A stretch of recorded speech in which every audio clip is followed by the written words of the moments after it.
The Amazing Spider-Man, 1977. As shocking as it sounds, long before Sam Raimi's 2002 adaptation, there was a Spider-Man. Despite the fact that there was a fan film before it, the genuine title belongs to Spider-Man from 1977. There are several reasons for its oblivion. The 1977 version was a TV pilot that was turned into a film in which the iconic superhero battles with an evil self-help guru. Yep, this was definitely the 70s. Spider-Man began as a pilot that only screened in foreign theaters. It was unwillingly released on VHS later. As a result, Spidey began his career in the most unglamorous way possible.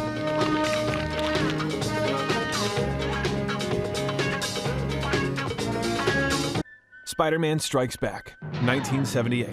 Surprisingly, the original Spider-Man TV movie was so popular that it spawned an entire series, and even a film sequel. As a result, episodes from the television series were recut and released outside the US as Spider-Man Strikes Back a year later. In this movie, Spider-Man was shown to be more public with his exploits since the previous film, generating more newspaper headlines and attracting so much attention that a sassy reporter called Gail Hoffman decided she wanted to land the inside scoop on Spider-Man himself, and into Spider-Blue Man's tights, too. Who's next? Spider-Man 2002. The original Spider-Man was a gigantic cinematic undertaking that took 17 long years to come into fruition. Surprisingly, iconic director James Cameron came very close to making his own version of the movie in the 90s. Cameron wrote a 57-page script memo outlining his vision, and Stan Lee, Spidey's co-creator, gave his blessing to the filmmaker. But Carolka Studios' bankruptcy put a stop to those plans. The alterations didn't stop here. Green Goblin was also not the first option for the web-slinger's opponent. Original drafts featured Dr. Octopus as the antagonist, but screenwriter David Koepp introduced the Green Goblin when Sony began crafting its version, which director Raimi preferred. Spider-Man 2, 2004. Although Spider-Man 2 is usually regarded as one of the best superhero flicks, many fans would be startled by the bizarre elements that went into making it. In the original film, Doc Ock was going to team up with the Green Goblin to take on Spider-Man. However, because the film already had too many moving elements, Sam Raimi decided against it, and he was introduced in Spider-Man 2. Even though Tobey Maguire was set to be replaced by Jake Gyllenhaal due to Tobey's concerns over his back injury sustained during the shooting, he eventually ended up coming back. Get it? And even performed most of the stunts himself.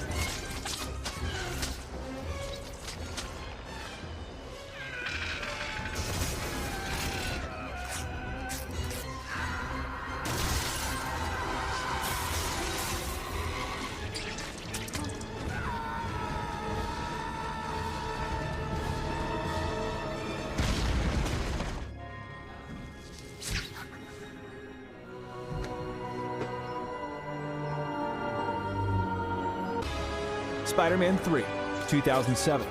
The final installment in Raimi's Spider-Man trilogy grossed $890.9 million worldwide, making it the highest-grossing film of the trilogy. But with a budget of $250 million, this was considered to be one of the most expensive films ever made. However, with the development of revolutionary CGI, the astronomical costs of shooting on location in New York at $1 million per day, and extensive reshoots, many industry insiders speculate a final tab of $350 million or more in production costs alone.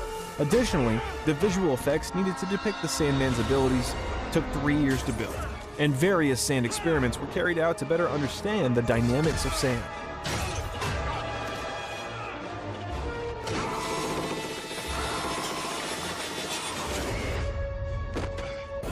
The Amazing Spider-Man, 2012.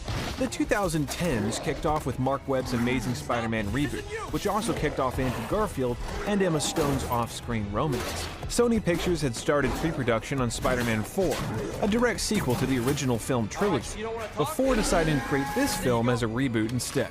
Sony renegotiated contracts with director Sam Raimi and stars Tobey Maguire and Kirsten Dunst for a 3-film deal with the intention of launching a new trilogy in the series, with production expenses over $100 million.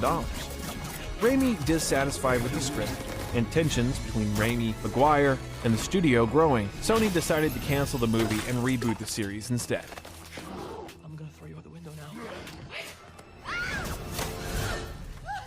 The Amazing Spider-Man 2, 2014. The second movie of the planned trilogy was released in 2014 and was such a commercial and critical failure that Sony shut down the project entirely without even filming the third film. One of Spider-Man's most recognizable characters, the hilariously spiteful news boss J. Jonah Jameson, was never mentioned in this movie. He's mentioned several times in this sequel, but he never appears. According to the creators, they were unable to find an actor who could match J.K. Simmons' iconic portrayal of this character in Sammy Raimi's Spider-Man movie. Similar to the Sandman situation in Spider-Man 3, the VFX team studied electrical phenomena in great detail to nail Electro's look in the movie. Captain America: Civil War, 2016. Spider-Man's third iteration in the 21st century came not in the form of his own movie, but by introducing him to the Marvel Cinematic Universe through Captain America: Civil War. Sony Pictures first turned down Marvel's offer of a portion of the profits if they could bring Spider-Man over, but Sony Corporation was disappointed with the financial returns and critical reaction of the Amazing Spider-Man series and chose to renegotiate a contract. Tom Holland and Charlie Plummer were the only two candidates for the part of Spider-Man. Despite the casting choice being split, Holland was cast in the end, becoming the youngest person to portray Spider-Man at 19. Spider-Man: Homecoming, 2017. I'm gonna die. Tom Holland's Spider-Man finally got his own movie in 2017 with the release of Homecoming. The Amazing Spider-Man was not a success, with several critics complaining that it was too similar to previous Spider-Man films. So Marvel took a different direction by skipping over the origin story part entirely this time around.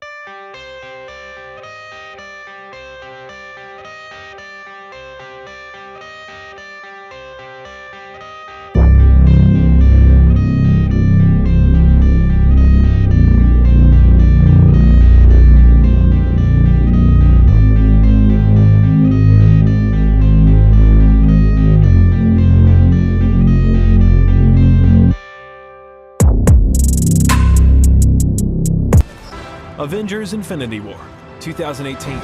Even though it wasn't a Spider-Man movie, Marvel's most ambitious crossover project converged with Infinity War, and Spider-Man was a huge part of the movie's success, even though he only had a screen time of 7.5 minutes in the movie.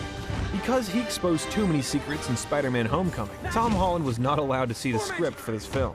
The movie ended up becoming the fourth movie to gross over $2 billion worldwide, and at the time of release, was the second most expensive movie in the Marvel Cinematic Universe and the second most expensive superhero movie of all time.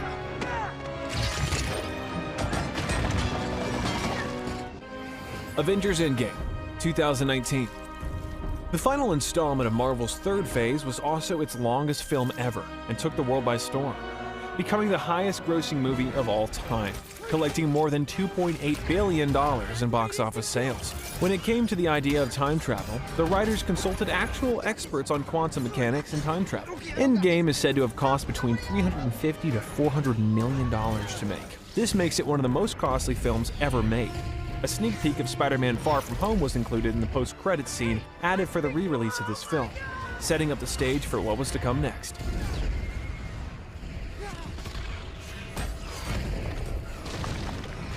Spider-Man: Far From Home, 2019.